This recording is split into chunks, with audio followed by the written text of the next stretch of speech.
Hello and good evening. Welcome to the Sussex Smuggler. I'm Captain James Bollinger, and hello as well if you're watching this show on the replay. Good to have you. How are you doing? You all right? I take it. Brilliant stuff. Let's just sort out some of the background music a bit more from Reiviers Gallows. There we go. That's a bit better. That's a bit better. Get some stuff going down the bottom there. There we are.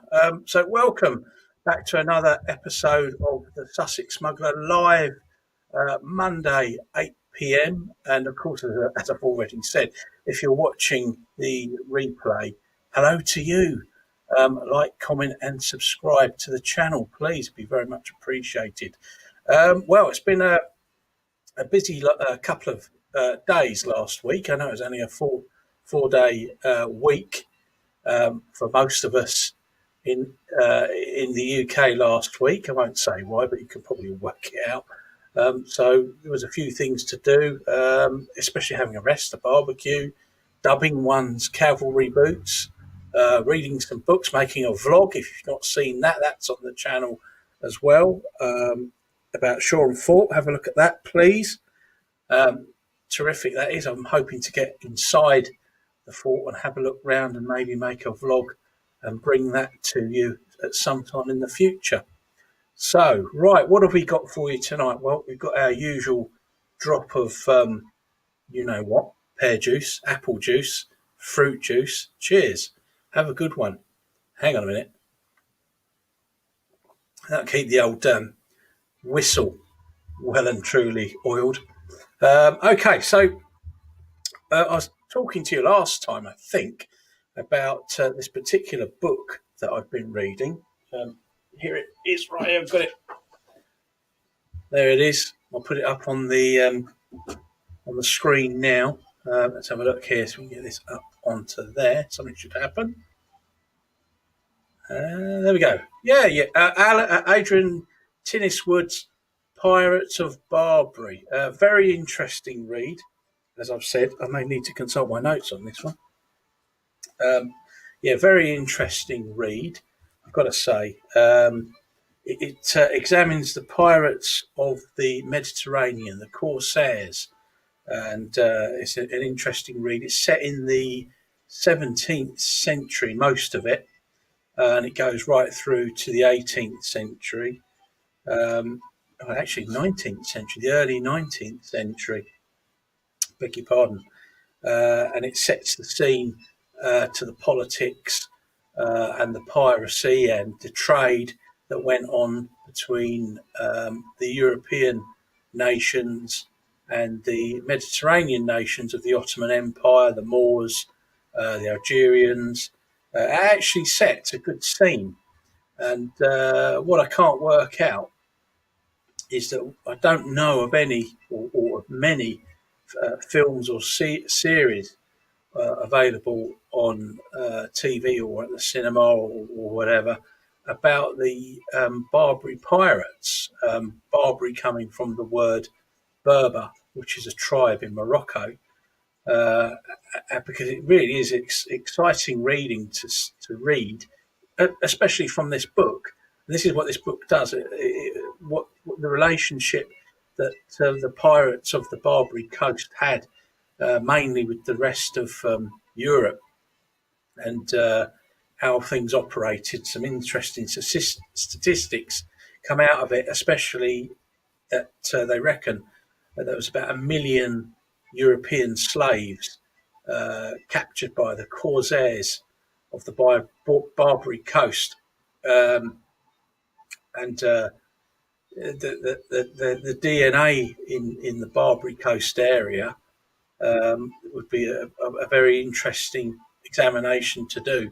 There's probably more West European influences in terms of hereditary genes and makeup of people.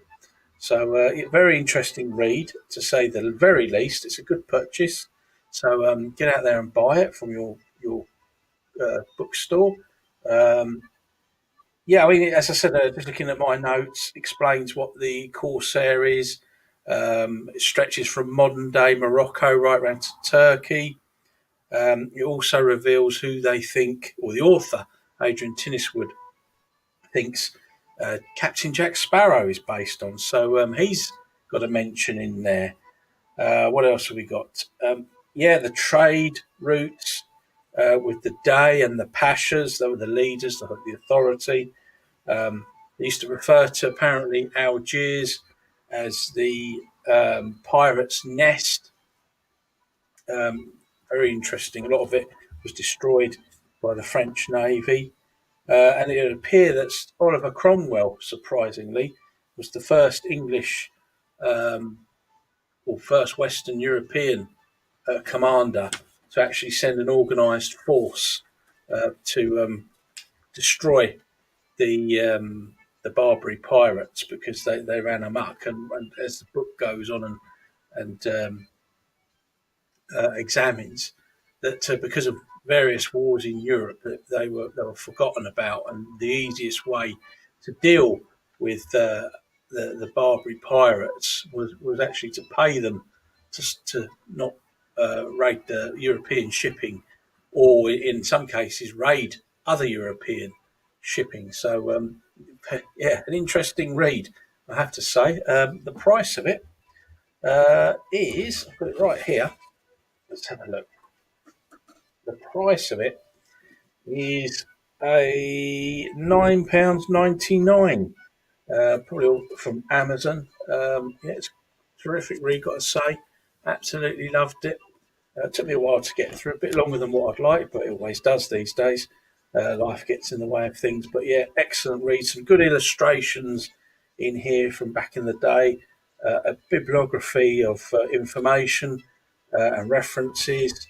No, it's terrific. I'll be keeping hold of this and probably using the chapter or two to maybe write a blog about who the real Captain Jack Sparrow was, which is interesting. He's because he's nothing to do with, of course, the Caribbean.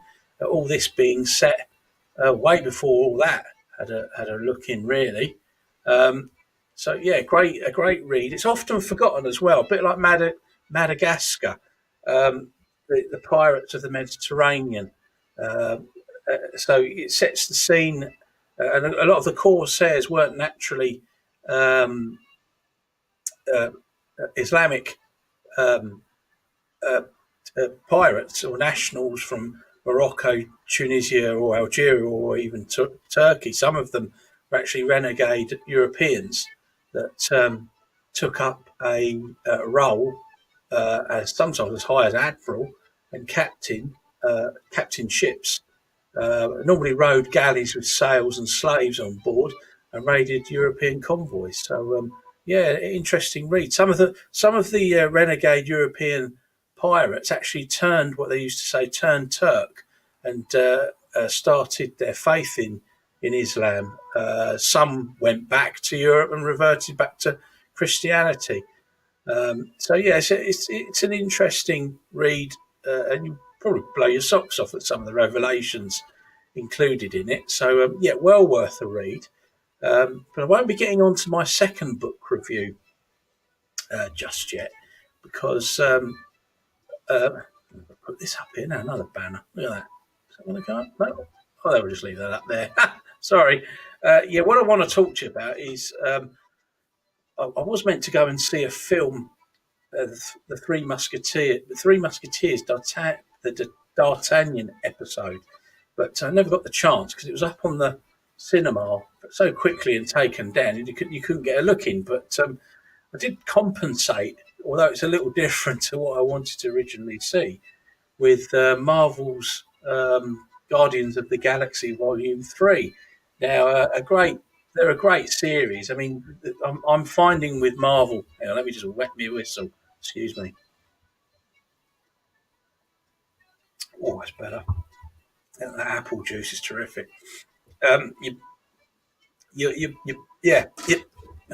Sorry, it's live, isn't it? Things are going to go wrong.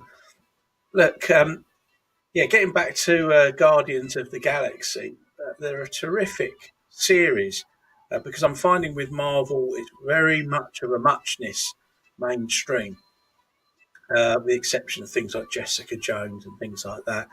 And Guardians of the Galaxy have come along and they keep it just it seems to keep itself revitalized with action, comedy. I mean, it's so cheesy. It's just funny. But this time, believe me, the film is very funny, as it always is, if not funnier. But it's got an interesting backstory to um, Rocket Raccoon. You see, Groot has evolved into something now. He's much bigger, for example. Drax is there playing an absolute blinder of a role, being a complete Wally. Um, but the film unfolds. I'm not going to reveal the plot to you, but do go and see it. It's brilliant. Absolutely loved it. And I'd go and see it again if I had the chance, to be honest with you. There's so much detail in it.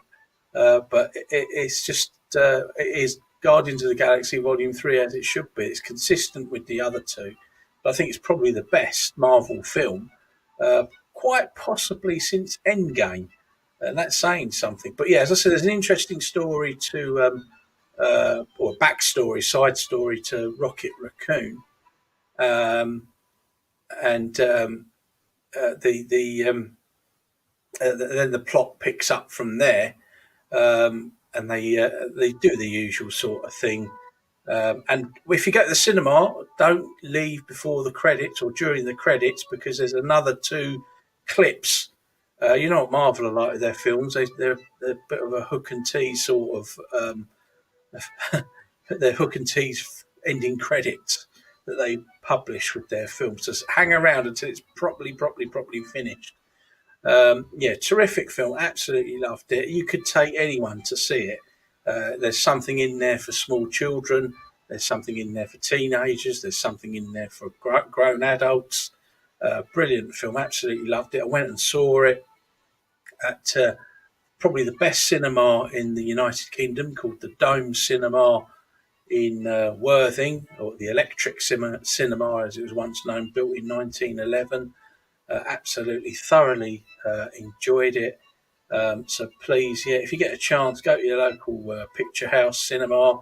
If you can find a National Lottery community cinema that you know is cheap and the money all goes to the upkeep of the place, not some international corporation that profiteers from showing films, and please, if you can do it, please do. It's great. I mean, if you get a chance, if you live local to Worthing and you can get to the Dome, do, because it's an experience in itself, and all the money goes towards the upkeep of the cinema. And when you get in there, it is a big wow factor with the oak panelling, gold, and the old chandeliers in the main lobby and the cinema area. They've got three screens there, but if you can, you want to get in the main screen one. That's what you want. Fantastic, nice bit of popcorn. Got a lovely bar called the Projectors Bar. You get a nice glass of wine or a gin and tonic. Take the drink in with you to watch the film if you so wish. Um, but yeah, absolutely brilliant. Really enjoyed Guardians of the Galaxy Volume 3. So if you have not seen it at the pictures, please go now. And by the way, if you've not seen my vlog that I did, it's up on my YouTube channel where I do a bit of a 10-minute walk around the fort at Shoreham. So have a look at that, please. That's terrific. So what have I got planned coming up? Well, I mean, I've purchased this vlogging camera, and the Shoreham Fort was my first go at it, and it takes a bit of getting used to, but there's a few projects I've got coming up and some photo shoots. I'm not in a position to reveal any of them at the moment. I'm sworn to secrecy, as you might say. So we'll see how that unfolds. But one thing I'd like to share with you, listeners, and if you want to keep up to date, like, comment, and subscribe to the channel, and of course the sussexsmuggler.co.uk at the blog, and you can contact me through the contact form on the blog or through my YouTube channel. But one thing I'm working on at the moment is I'd like to do a vlog around the Amsterdam shipwreck in Balderried Hastings with maybe a little little bit of a detailed commentary on a vlog. So, I mean, we're coming into this sort of time of year where you've got good light, but what you've also got to factor in is that because of where it is, it's actually it's tidal on the beach, and of course there's quicksand all around it.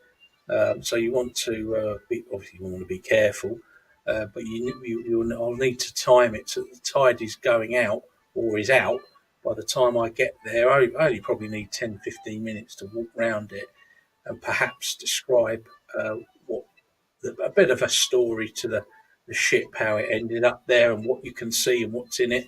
If I can, I'll try and get to the Hastings ship museum, the shipwreck museum, because I've got some of the artefacts I understand from the ship itself in there.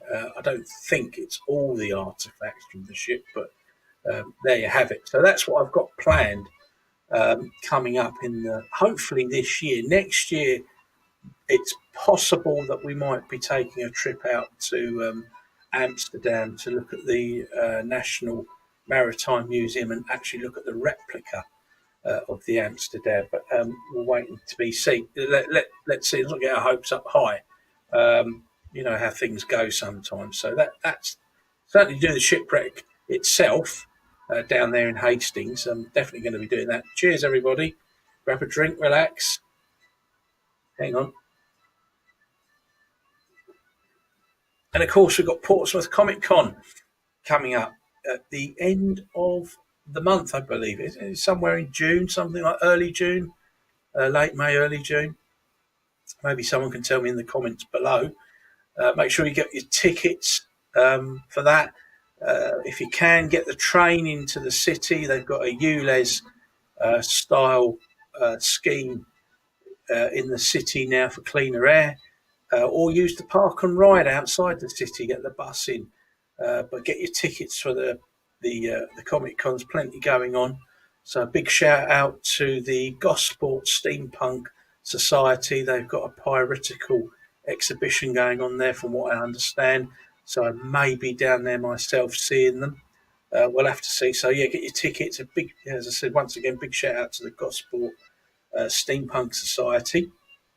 And best of luck, of course, in getting your exhibition and whatever it is you've got planned at the Comic Con. But what else have we got coming up? That's all I can think of at the moment.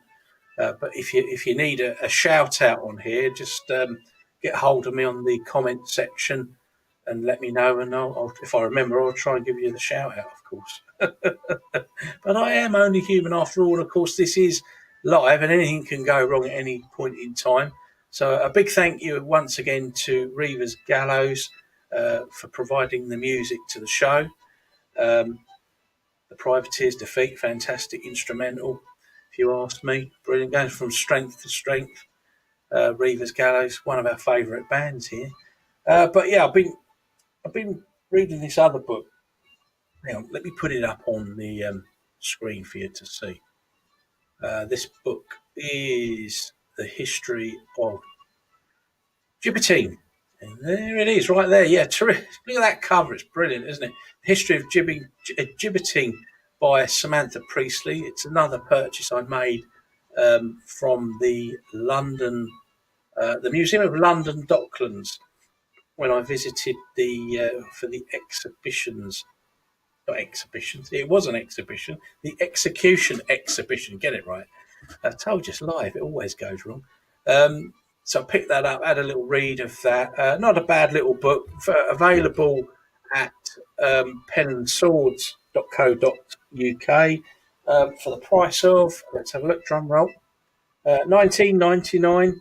It's an easy read kind of book. I mean, it is. There's some things that I picked up on that is historically not overly inaccurate, but not quite right either, you know. But it's a good read, nonetheless. It's the only book I know of that's available on the market at the moment that gives you some sort of insight into gibbeting, an interesting subject in itself. And it examines, as I said already, examines the history of gibbeting, and how it was used as a post-mortem punishment. They were made locally by a blacksmith. There was no national plan, it was just an interpretation of the blacksmith at the time. And the reason for gibbeting wasn't just for a deterrent against people or potential criminals. Got to just wet the whistle again. It's going down well, this stuff. Excuse me. Yes, that's right. I was down the old farm shop over the weekend getting a few bits and pieces like cider and fruit juice, and I stopped there for a tea and a scone, a cream tea, absolutely lovely, overlooking, of course, the Ashdown Forest. But yes, getting back to the gibbeting. So the idea was it was a post mortem punishment, not just as a deterrent to tell people not to commit crimes, but it was also as a punishment to keep you between heaven and earth. And of course, the victims of this really was the family that would see you hanging around. I guess that's where the saying comes from.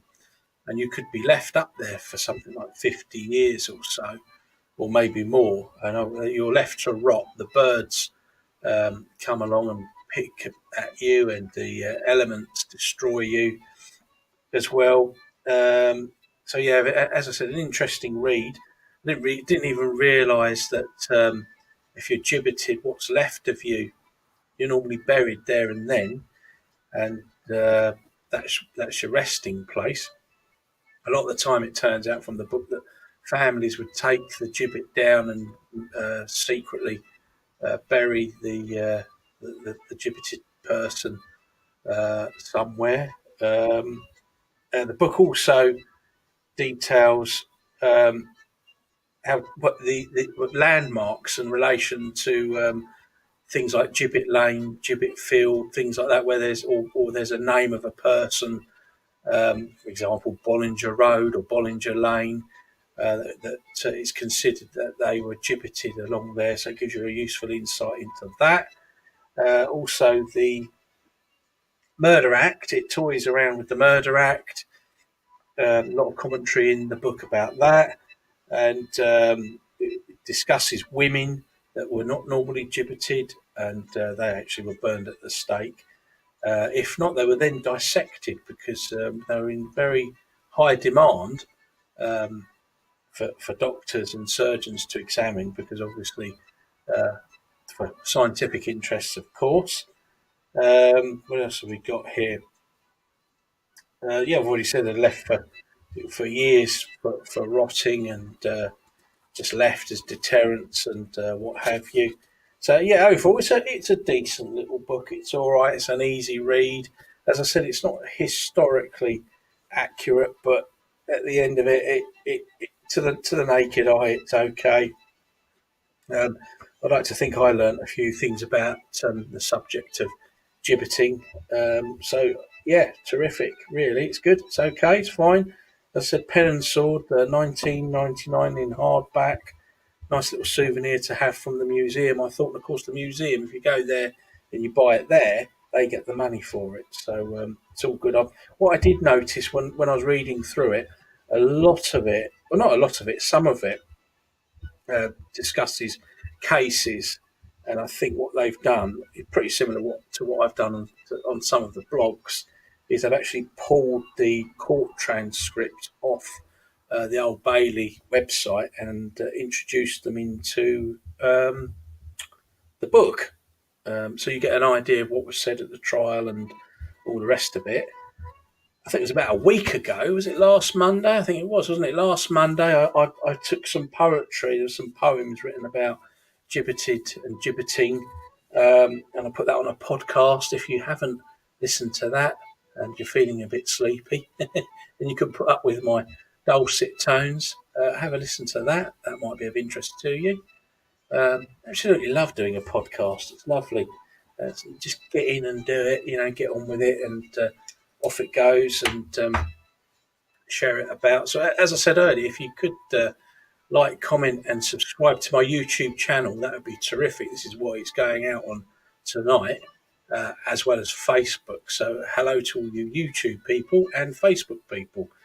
Please share it around, put it on history groups that might be interested. And I'd like to say a big thank you to the admins and moderators that uh, grant permission for some of my work to go up on the group for people to read and watch and listen to. So, really do appreciate that, and it gives me a lot of satisfaction. And I think some people find it interesting as well. So, cheers from the old tankard here. A bit battered, this one. I don't know if it's not quite a circle at the top, but it's a good vessel for carrying apple juice, believe me. Excuse me a minute. Well, we're coming up to the final few minutes of the show. So, as I said earlier, hopefully I'll be able to get a bit of vlogging done, and I'm targeting the Amsterdam wreck at Hastings. I'm also going to have a look at I believe there's a similar fort that has just been left in the sand dunes at, I believe it's Littlehampton, I think, on the western shore. So I'm going to try and get over there and have a look at that. I'm pretty sure it's Littlehampton. I can always get Littlehampton and Bognor mixed up for some reason. Can't think why. Actually, it might be Bognor. Can't be. It's Littlehampton. Yeah. Anyway, but you'll know. Put it in the comments. The one I'm trying to talk about. It's in the sand dunes. It's all collapsed and just neglected with time. So I'm going to have a look round there if I can. I understand they've made a boardwalk, so it might be easier for people like me to access it. So look out for the tricorn hat and the red jacket. And if you do see me, come and say hi. See what I've got to say to myself. It was quite amusing when I turned up at Shoreham. I mean, I've never done a vlog before, but I certainly have worn my um, my period dress clothes elsewhere. In little kids and that have a bit of a, oh look, it's a pirate, it's this, it's that moment, which is quite interesting. You get quite a lot of attention. I mean, I went in the middle of the day for a lot of reasons, just to give the camera a trial run and see what things were like. And of course, if as I said in the vlog, if you're in the area of the Shore Fort, you can get a decent mug of tea down there for £1 as well, if that kiosk is open. And I think it's only £10 annual membership to join, and that goes forwards to maintaining and getting the fort up and running. So hopefully, if they get enough money together, it could be up and running like a museum or a monument to British engineering and the military and history, of course. It's a local landmark. But as I said, if you're trying to get over to Littlehampton, or is it Bognor Regis? You decide. The fort over there. So that's another plan. At some point, I may visit Wall Hill in Ashurst Wood, East Grinstead, where the 1801 highway robbery took place. I may go and have a look down there, see what I can see. I'm not sure what is down there these days. I haven't been down there for a little while, but if you want the story of that, it's on my blog, sussexsmuggler.co.uk. You'll find it all on there. So yeah, there's a couple of plans that I'm looking at doing. I've got some photo shoots coming up again. So looking forward to that and seeing everyone. I've probably seen a lot of the folk that I do the photo shoot with for about well over a year now. Hopefully get to Portsmouth Comic Con if things don't get in the way. Yeah, if you're there and you've got your tickets, make sure you go and see the Gosport Steampunk Society's exhibition. I'm not sure where they are in the building, but I know that Stuart Markham and his branch of the Steampunks will be probably posting their details right now. And don't forget as well, Lawn of the Dead, I think, is also there as well. So it's a big shout out to the Lawn of the Dead and James Waterfield and he's doing. I'm not sure. I think he's doing dinosaur eggs. Hopefully, he'll have a few bits and pieces on sale. So yeah, it's well worth looking at his work too. But look, thanks for tuning in tonight. Look forward to seeing you soon. If you want to keep up with the channel, like, comment, and subscribe. Please hit that bell. If you want me blog and all me work on local history, the sussexsmuggler.co.uk. And good evening to you. And hello to if you're watching the replay. I'm Captain James Bollinger. You've been watching the Sussex Smuggler, and I think we'll play out on a bit of Reiviers Gallows. Good night.